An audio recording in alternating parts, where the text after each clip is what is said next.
Hey everybody, Wes here for Sunday's workout. This one, not gonna be so easy.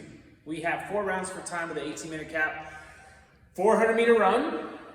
The window is a little bit longer than normal, so if your normal time, normally we say 2 minutes-ish for this 400 run, but now it's about 2:10 today, so if you have that little extra window time and can do a 400, you normally did a 3, maybe a 250, something like that. Maybe today's your day, you can test that 400, at least on 1 round or so, because you do have 4 rounds. You then go into the bar movement, and some of us are going to need to go to dumbbells or an empty bar, or maybe body weight on some of the movements, but I'll go through them here. The first one is 10 strict press. So with that bar, you're going to be tired and breathing hard from that run. We want to lock out those knees, pull down that rib cage and push up. And if you sort of wrongly estimated your strength to be able to do 10 strict press, we may need to have some changes ready, whether it's lighter weight or dumbbells, so we can continue to push without having to use that lower body or really struggle to get that weight up there. Because this is when the hard part comes too. It should be light enough that you can then go into 12 overhead lunges.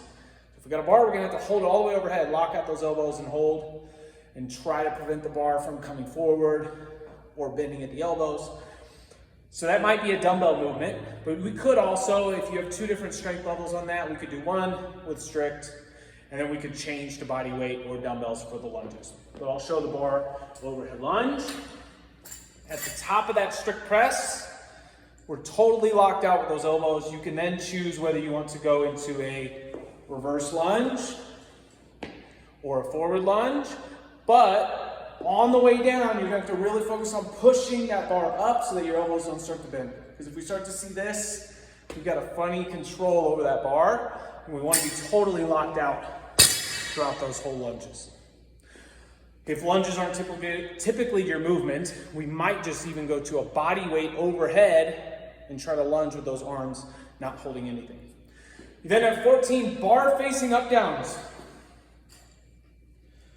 Bar facing, you now have to face, since it's an up down though, you can be a little bit closer to the bar where your hands are almost under it.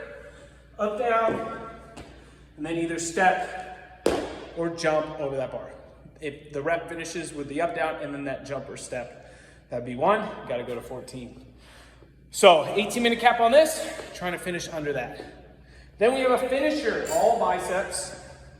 I'm gonna show you a little tip on how to hold these plates. Last time we did this and we did plate curls on video, I hit myself in the chin. You guys probably didn't catch it. This time, we're gonna change it up a little bit, so you gotta learn. It's gonna be a 2-minute AMRAP, and you're gonna do it 3 different times with rest in between.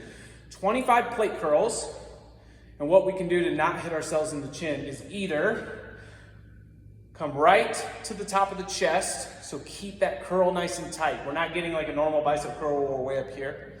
Or bring your hands up a little bit on the plate.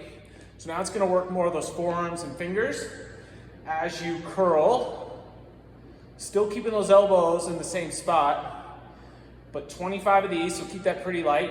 And then we will do a 50-foot gun, plate walk, hold, the hold while we're walking. So we're here, really flex those muscles as we walk. And that was after you just did those 25 reps of that curl, so it's gonna be burning pretty good. That'll be our finisher. So Sunday, overhead position is key to keeping this good, and keep moving with that strict position on the press, and keep moving on those bar facing up downs. Have fun, see you all on Sunday.